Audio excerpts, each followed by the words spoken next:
Bayangin saking pintarnya kamu, sampai-sampai otakmu disimpan di museum selama beberapa dekade setelah kamu tiada. Yap, hal ini nggak berlaku pada semua orang super pintar. Tapi yang lagi kita bahas adalah Albert Einstein, salah satu pemikir terhebat sepanjang masa. Mari mulai dari awal. Lihat kota di antara Stuttgart dan München itu, ada kota bernama Ulm, kampung halaman Einstein. Dia lahir pada tahun 1879. Itu adalah tahun yang sama ketika Thomas Edison mencoba bola lampu listrik praktis pertamanya.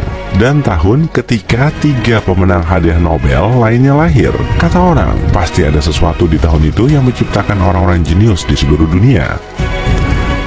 Tapi Einstein nggak selalu dianggap jenius. Bahkan, orang tuanya mencemaskan kemampuan belajarnya saat dia masih kecil. Sampai berumur 5 tahun, Einstein belum bisa membuat kalimat lengkap. Butuh waktu lebih lama sebelum dia mulai bicara dengan jelas. Namun, dia adalah anak kecil yang selalu terpesona dengan dunia dan detail tentang cara kerja berbagai hal. Pada usia 5 tahun, hal besar lain juga terjadi padanya. Suatu hari, ayahnya memberinya kompas untuk dimainkan. Itulah kali pertama Einstein kecil melihat benda seperti itu.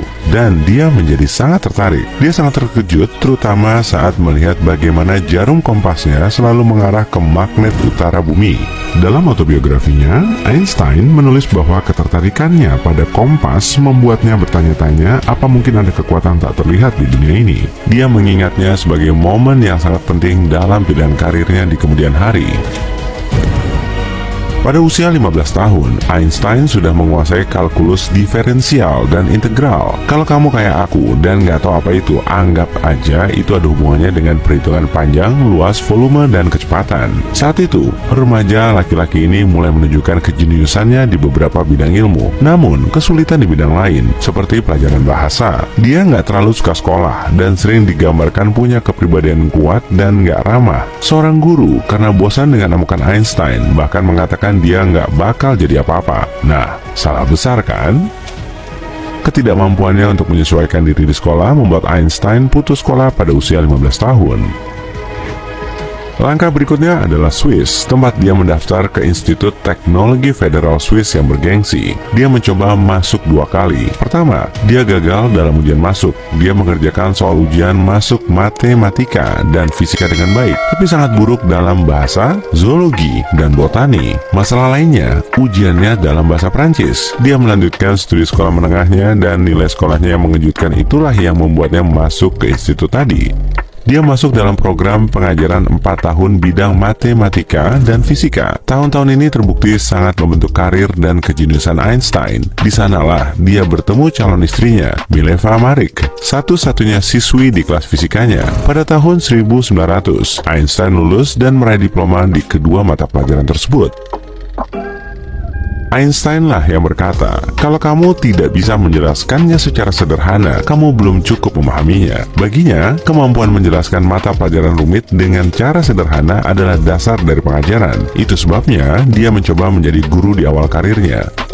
Setelah lulus, dia melamar ke beberapa posisi akademik untuk mengajar matematika dan fisika, tapi tak kunjung diterima. Kemudian, setelah 2 tahun mencari, dia mendapatkan pekerjaan di kantor paten Swiss di Bern. Awalnya, Einstein nggak terlalu senang dengan tawaran yang dia dapat. Meski begitu, dia nantinya menghabiskan 7 tahun hidupnya di posisi ini.